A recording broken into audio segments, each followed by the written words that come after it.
Perfecto. Si hay algún problema con el audio, con el video, por favor, háganmelo saber. Muy bien. La importancia de la lectura crítica para la publicación de artículos. Es un tema un poco complicado, un poco complejo. Sin embargo, pues hay un principio dual del pensamiento crítico para poder saber qué estamos leyendo, para qué sirve y cómo aterrizar esas ideas innovativas a la realidad. Entonces, el objetivo de esta plática es no enseñar aspectos técnicos, sino que a partir de conceptos de pensamiento crítico y metodología de la investigación, formar una perspectiva nueva que les permita tener ideas o aterrizar ideas para poder ayudar a la mejora continua en aspectos de cirugía, medicina interna, en medicina en general. Me gustaría comenzar con una definición con este paper. El pensamiento crítico es una habilidad esencial para todos los médicos, ya sea en cirugía, medicina interna, lo que sea. Es algo que tenemos que tener desde que empezamos a formarnos, a pesar de ser estudiantes o estar en formación, ser interno, lo que sea. Es una habilidad que se tiene que ir formando. Y tiene mucho que ver con la capacidad de deliberar lo que estamos observando, ya sea en información que vemos el día a día o con información nueva, como sea, es una capacidad intrínseca de nosotros de poder valorar lo que estamos viendo. Y una pregunta muy importante es, ¿por qué no todos pensamos como científicos? No es algo que nos concierne a todos. Bueno, es una pregunta bastante interesante y que en realidad se contesta con estos aspectos. Evolutivamente, nosotros somos más propensos a pensar con nuestras intuiciones y observaciones subjetivas, y eso no es algo malo, es algo que gracias a ello estamos aquí, gracias a ello nuestras generaciones han podido prevalecer. Entonces, prácticamente el pensamiento crítico, el pensamiento científico es algo nuevo, es algo que se está desarrollando y que no está muy sofisticado en nuestra corteza cerebral, por lo que si lo seguimos usando, lo vamos a desarrollar. Esto es una respuesta bastante complicada que se podría contestar de una manera muy simple. En unos estudios de estudiantes de tesis, lo que se encontró es que los estudiantes que se enfocaban en escribir, en analizar datos, en hacer investigación, pues tenían más facilidad de desarrollar este tipo de habilidad. Y pues la respuesta sencilla sería hacer, hacer y repetir.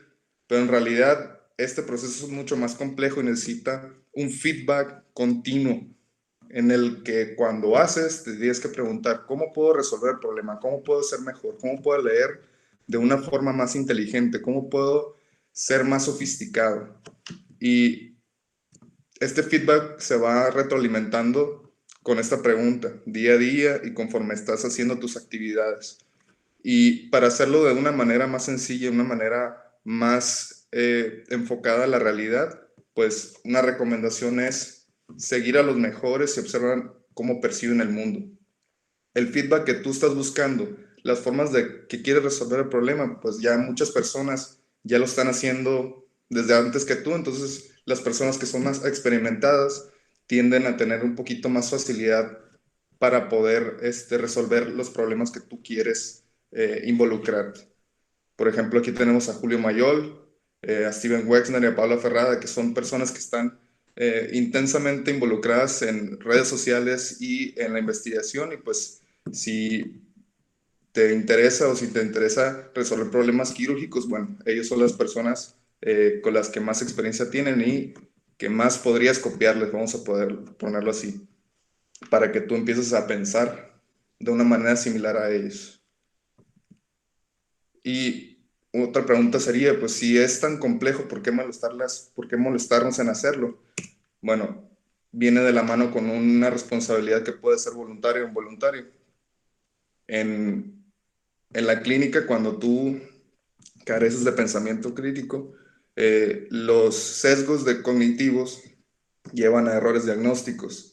lo que incrementa en los pacientes la morbilidad y la mortalidad. Entonces, vaya, si tú no quieres o si tú quieres, pues eso ya es parte de lo que necesitas hacer para ser un buen médico. Y el sentido de trascendencia, que es un tema muy importante y un poco difícil de saber, pero va de la mano de encontrar el cutting edge. El cutting edge es el límite de nuestros conocimientos, es el límite de, de lo que realmente sabemos. Y para ilustrarlo, yo creo que con esta ilustración, esta imagen, pues es muy importante de Camille Flammarion, que es una ilustración titulada La atmósfera, y en el que si tú eres lo suficiente valiente para observarte en el mundo de las ideas y aterrizar las ideas a la realidad, pues de eso se trata esto, de encontrar el cutting edge, de buscar ideas innovativas en donde todo es posible y asentarlas a la realidad mediante el uso de la valoración de las ideas y la metodología. Uno de los ejemplos más prácticos para mí para poderles ilustrar esto, pues es el descubrimiento del doctor Chien, que es un doctor anestesiólogo en Taiwán, que comenzó con una idea de cómo proteger a los pacientes y a los médicos que están tratando con COVID. Y pues inspirándose en las incubadoras, pues creó este dispositivo que es el Aerosol Box. Y pues nosotros pensamos que era una idea bastante buena y la comenzamos a implementar en nuestros protocolos en nuestros hospitales, y pues nos dio bastantes resultados mediante el uso de metodología y basándonos en nuestras ideas, pues con otras ideas que nos respaldaban científicamente. Este protocolo se implementó, lo publicamos y pues prácticamente hubo respuesta de otros países y nosotros dimos respuesta. A lo que vamos es que con las ideas innovadoras, que a lo mejor parecen un poco ortodoxas, si implementas una perspectiva bien basada en datos científicos, en otros protocolos, y los asientos a la realidad, pues nos llevan a tener soluciones útiles y reales. Y este es una constante balance entre lo innovador y lo conservador, y es algo que se necesita hacer para resolver problemas a través del tiempo y estar en la búsqueda de la mejora continua. Entonces, para publicar, pues hay que proponer, y dentro de las propuestas va a haber quienes critiquen tus propuestas porque pues realmente tienes que sentarlos a las circunstancias de la realidad para poder tener un producto concreto. Al igual que esas ideas innovadoras, pues, y perspectivas, pues hay que también saber interpretar los estudios para poder asentar esas ideas y pues que sean útiles para resolver el problema. Y para ello hay que darnos una perspectiva. En la investigación médica hay investigación primaria e investigación secundaria. Y no es que estén jerárquicamente arregladas eh, en pues preciso concepto, sino que realmente es así como se debe ver la jerarquía de la información. De una manera tradicional, en el fondo tenemos los casos y reportes, tenemos la investigación en ciencias básicas, y conforme va subiendo en la pirámide vamos a encontrar que los estudios de cohorte, los estudios de casos y controles van subiendo y la validez de la información va incrementando. Bueno, en el modelo actualizado, esta evidencia se solapa. No solamente podemos decir que los casos y controles son superiores a la serie de casos, pues no es así. Y en un concepto mucho más sofisticado, en donde la revisión sistemática y el metaanálisis va a valorar todo este tipo de información. Entonces, ¿qué quiere decir? ¿Qué quiere decir todo esto? Que realmente no podemos generalizar tan fácilmente un concepto que acabamos de leer. Y esto es bastante esperanzador porque eso nos da pie a que podemos tener una opinión y podemos criticar y podemos observar lo que estamos leyendo y llegar a una conclusión de que nos puede ser útil o no nos puede ser útil. Entonces, no todo lo que lees es realmente el fin o es la verdad absoluta. Para hacerlo más demostrativo, vamos a tomar el ejemplo del uso de la ivermectina en pacientes de COVID. Imagínense que volvieron a abril del 2020, el inicio de la pandemia, y ven este paper donde la FDA aprueba el uso de ivermectina para el uso de SARS-CoV. Esto es bastante esperanzador y nos dice que hay una respuesta bastante buena en la reducción del RNA viral, pero no llega ahí. El problema es que estamos viendo que es un estudio in vitro. Entonces, como había comentado anteriormente, cuando vemos una información nueva, nuestra respuesta es emocional y es subjetiva. Entonces, lo vamos a ver como optimismo, pero cuando vemos una sola variable no observamos todo el panorama y creemos que podemos llegar a la verdad con solamente un paper. Y esa visión de túnel, pues, no nos permite ver todo lo que necesitamos para tener una conclusión real y una solución a la que están dando. Un ejemplo muy clínico, vamos a ponerlo así, es, vamos a pensar que tenemos un paciente con dolor precordial y le ponemos un electro, le ponemos solamente una derivación. Y aquí vemos que pues tiene un ritmo sinusal, no tiene datos de isquemia, no tiene datos de necrosis, y lo damos de alta, y lo damos de alta con un diagnóstico de costocondritis. Pero en realidad, si le tomamos todo el electro, vemos que tenemos un señor infarto en toda la cara anterolateral, ¿no? Entonces, esta analogía es que la realidad es mucho más compleja y con solo ver un paper no es suficiente. Ahora, cuando veas un estudio de ciencias básicas, lo siguiente que tienes que pensar es, si lo vi en in vitro, ¿cómo será in vivo? Y esto fue lo que pasó. Lo que pasó fue que determinaron que se necesitaba para tener los efectos in vitro una dosis 10 o 12 veces más alta para poder llegar a esos efectos. Entonces, lo siguiente que se pensó fue, bueno, si no funciona in vivo, perdón, pues vamos a darle la oportunidad que esa variable se comporte como se debe comportar en la realidad. Entonces, para eso hay estudios observacionales. Está el cross-sectional, está el casos y controles, está el cohorte. Estos estudios nos permiten observar cómo se comporta una variable en la realidad y nos puede dar determinaciones como el cross-sectional, que es la prevalencia, en casos y controles, y cohorte, la incidencia. Y vamos a ver las diferencias entre cada uno. En casos y controles, la analogía sería, te caíste de una bicicleta. ¿Qué tan probable es que tengas frenos defectuosos? Y en el cohorte, tienes frenos defectuosos, ¿qué tan probable es que te caigas de la bicicleta? Este ejemplo es mucho más factible para mí cuando empecé a comprender este concepto, porque me lo preguntaban con un paciente con EPOC. Entonces, era un poquito más confuso, pero cuando lo ves de esta forma, ves que cuando usas casos y controles es para cuando ya ocurrió el accidente, y cuando usas el cohorte es cuando tienes la oportunidad de causar un accidente. Entonces, en casos y controles usamos algo que se llama odds ratio, y el odds ratio nos permite ver qué tan probable es que esa enfermedad haya sido debido a una variante. Y se interpreta de la siguiente manera. Cuando te sale un odds ratio de mayor a 1, la exposición está asociada a un mayor outcome. Y cuando es menor a 1, la exposición está asociada a un menor outcome. En el cohorte igual, solamente que en casos sin controles podemos tener una perspectiva retrospectiva, solamente porque ya el accidente ocurrió, ya estamos viendo enfermos. Y en el cohorte puede ser tanto retrospectivo como prospectivo. Y pues se reporta con este concepto de intervalos de confianza, que no nos da una perspectiva de qué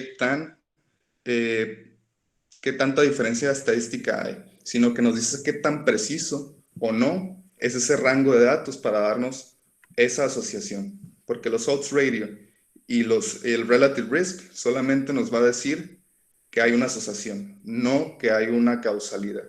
Entonces, cuando tú veas un estudio de ese tipo, lo que tienes que pensar es que todavía no está ya no hay una conclusión tangible, que solamente está una asociación y eso que tiene que dar pie a explorar más la hipótesis y que son excelentes bases para proporcionar ideas para una investigación más detallada.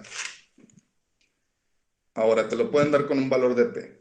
El valor de P generalmente está muy relacionado con encontrar hallazgos estadísticamente significativos, y lo es, pero esa es una visión un poquito disminuida, porque el valor de P también nos señala que hay una diferencia estadística. No es infalible, nos permite aceptar una hipótesis nula o alternativa. ¿Qué quiere decir? Que hay diferencia estadística o no hay diferencia estadística. No nos dice que la verdad ya llegó a su fin. Ya se puede ver realmente cómo se comporta esa variable. Y también que el valor de P, cuando tú encuentras una diferencia estadística bastante tangible, pues no nos dice qué tan,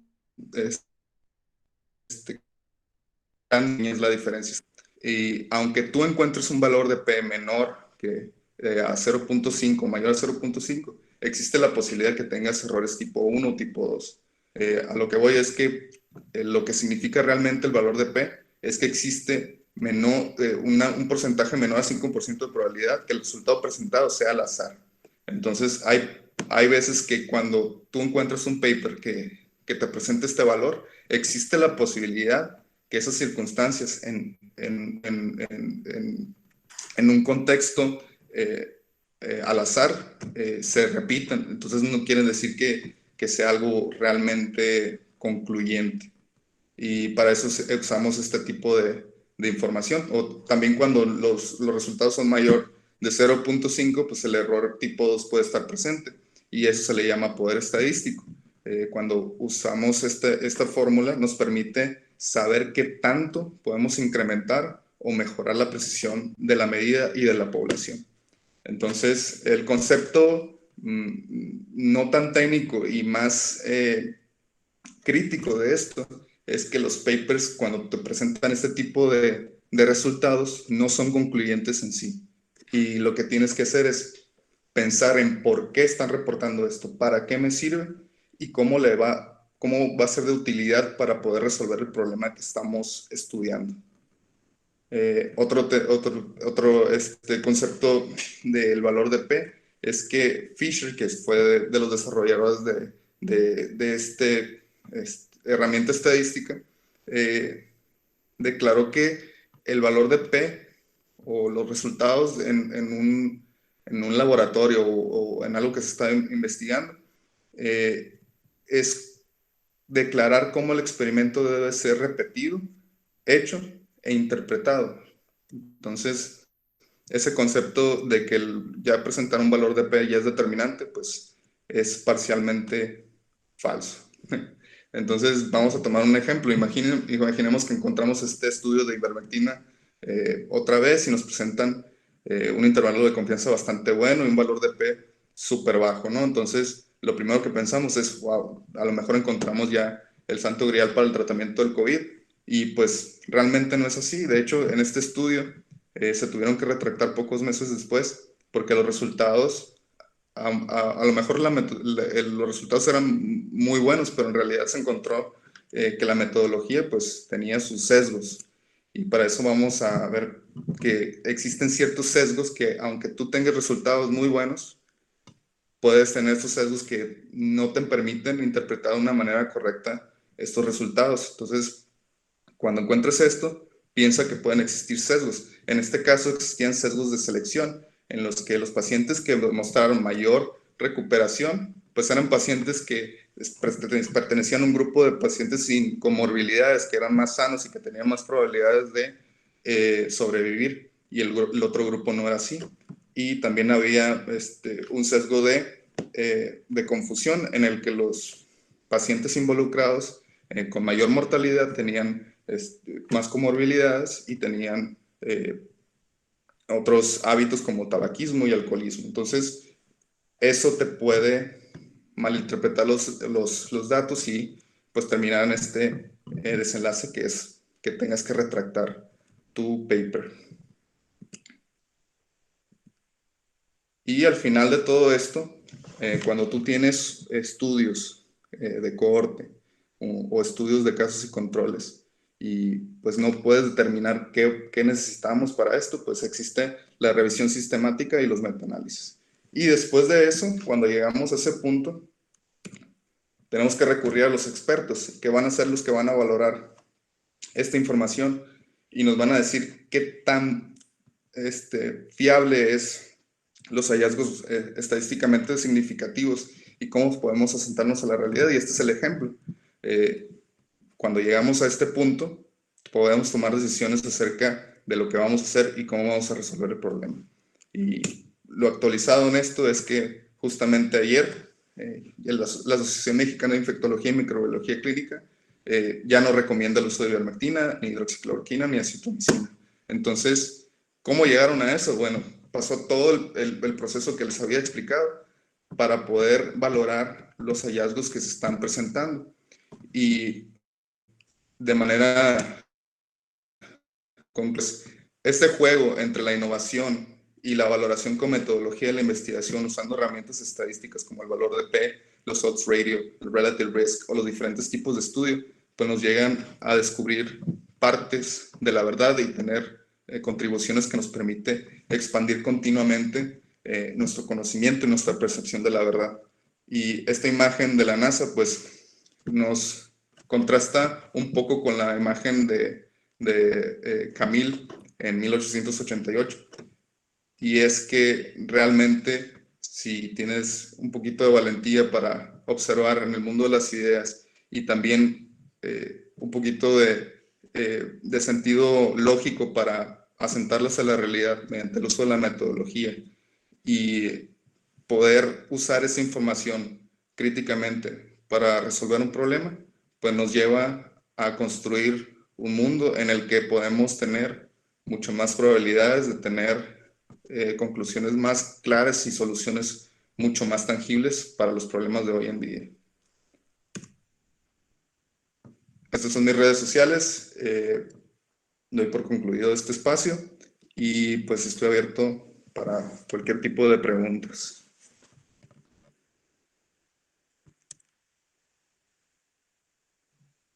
Muchas gracias, doctor Francisco, por la presentación. Vamos a dar unos minutos en lo que nuestros participantes o asistentes de este webinar empiezan a colocar sus preguntas en la caja de comentarios para poder dar respuesta y también las que lleguen a realizar por el grupo de WhatsApp. Adelante.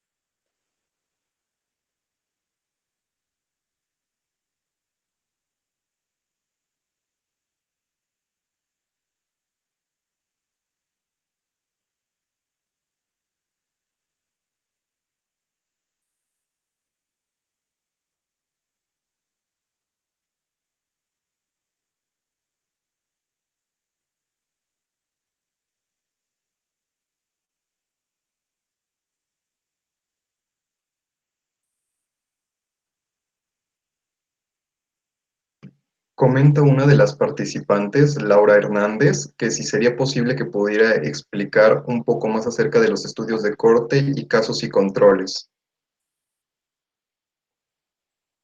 Claro que sí.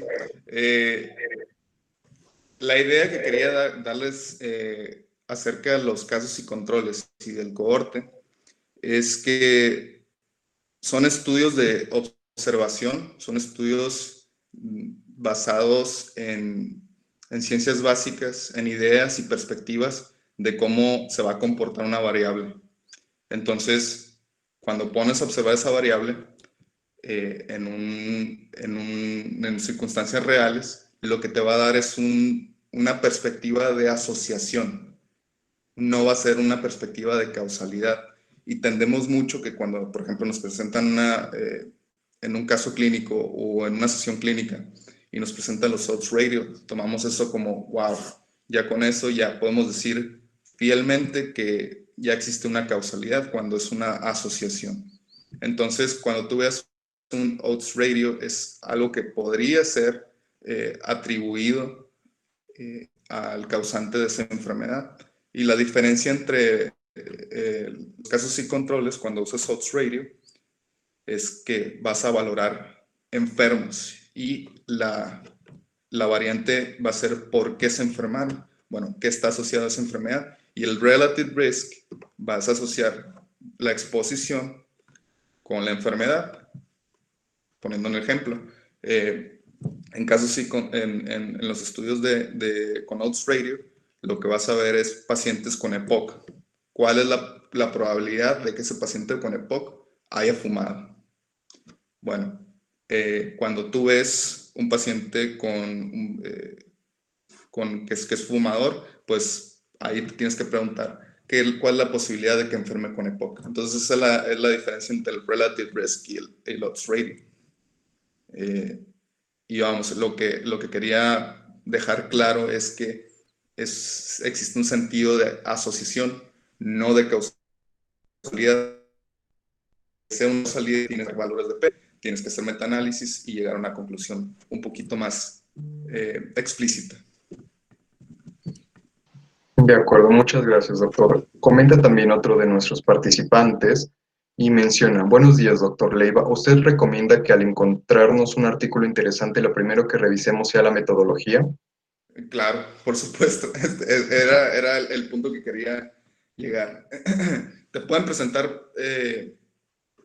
presentar, bastantes datos y resultados muy buenos, pero eso nos ocasiona un problema muy frecuente, que es el bias de publicación, que generalmente las personas que publican papers van a presentar resultados positivos, donde existe una diferencia estadística significativa, pero eso nos aleja de lo que realmente no es. Entonces, cuando tú veas esos resultados, duda, ve la metodología, ve cómo seleccionaron, ve cómo parearon los pacientes con el control y los pacientes que se quieren estudiar. Entonces, para eso tenemos que ser conscientes de que pueden existir sesgos, que pueden existir fallas sistemáticas que pueden ser voluntarias o involuntarias y que nos permite decir si la información y los métodos que se usaron son viables para llegar a una conclusión. Y cuando se llega a esa conclusión, es muy importante leer los límites del paper. Los límites del paper te permiten saber si el autor está realmente interesado en poner una raya y decir hasta aquí es útil, o si quiere vender la idea como algo totalitario, como algo radical, que solamente va a ser la solución a ese problema, cuando sabemos que se necesitan repetir los experimentos en centros variables, o sea, que sean multicéntricos y que se repita varias veces, y después de eso analizar todas esas medias, todos esos resultados para llegar a un metaanálisis y decir, ok, ya existe una causalidad, podemos generalizar acerca del concepto, podemos verlo como blanco y negro, pero para eso es la metodología, para valorar hasta dónde llega esa conclusión de un paper. Entonces, claro que sí, siempre tienes que ver la metodología. De hecho, cuando ves un título de un paper, el título es algo, es marketing, básicamente. Es decir, cómo voy a atraer al público para que lea mi paper. Y los resultados es qué tan justificado está este paper para poder decir que llegue a esos resultados. Y la metodología es lo que realmente nunca va a mentir y es lo que nos guía para saber qué tan verdadero es lo que se está diciendo. De acuerdo. Muchas gracias, doctor, por esa respuesta. Fernando Leiva Moraga, otro participante, menciona, ¿sirve leer estudios de ciencia básica? Por supuesto. De hecho, es como se empieza muchas de las investigaciones. Poníamos el ejemplo de la ivermectina. Hubo un hype muy, muy significativo al inicio de la pandemia y claro que está justificado ese hype. Era una solución muy buena para el tratamiento del COVID, pero realmente cuando ves eso, tienes que preguntarte, bueno, si funciona in vitro, en circunstancias controladas, en un laboratorio, ¿se podría repetir? Claro que sí, con las mismas circunstancias, pero ¿qué va a pasar cuando está dentro de un cuerpo, dentro de un animal o dentro de un humano? Pues esa variable se va a comportar de una manera completamente diferente. Entonces, lo que tenemos de percepción a veces, en lo personal, cuando empecé a leer papers y cuando empecé a adentrarme en este mundo de la investigación, fue que los papers de ciencia básica era lo más fuerte, era lo más significativo, pero en realidad es todo lo contrario, es el inicio de la perspectiva y lo más impactante y lo que tiene mucho más fuerza para llegar a un concepto y decir qué tan verdadero es, son los metaanálisis, las revisiones sistemáticas. Entonces, el concepto es, lo que leas en ciencias básicas te va a servir como perspectiva para poder investigar el concepto más a fondo, solamente. Vamos a decirlo, es algo más relacionado con la innovación que con la metodología. Muchas gracias, doctor Leiva. Me parece que ya no hay más preguntas por el momento. Y bueno, a nombre de la asociación, la Federación Internacional de Asociaciones de Estudiantes de Medicina en Puebla, le otorgamos el presente reconocimiento a usted, el doctor Francisco Alberto Leiva Moraga, por su invaluable participación en el webinar La importancia de la lectura crítica para la publicación de artículos científicos, impartida el día de hoy. Y bueno, con ello agradecemos su participación, su tiempo y pues también recordarles a los asistentes a este webinar que esta webinar quedará grabada para que la puedan ver cuantas veces crean conveniente. Muchas gracias, doctor Leiva, y bueno, Muchas esperamos gracias. contar con futuras colaboraciones con usted. Gracias. Muchas gracias por participar. Gracias.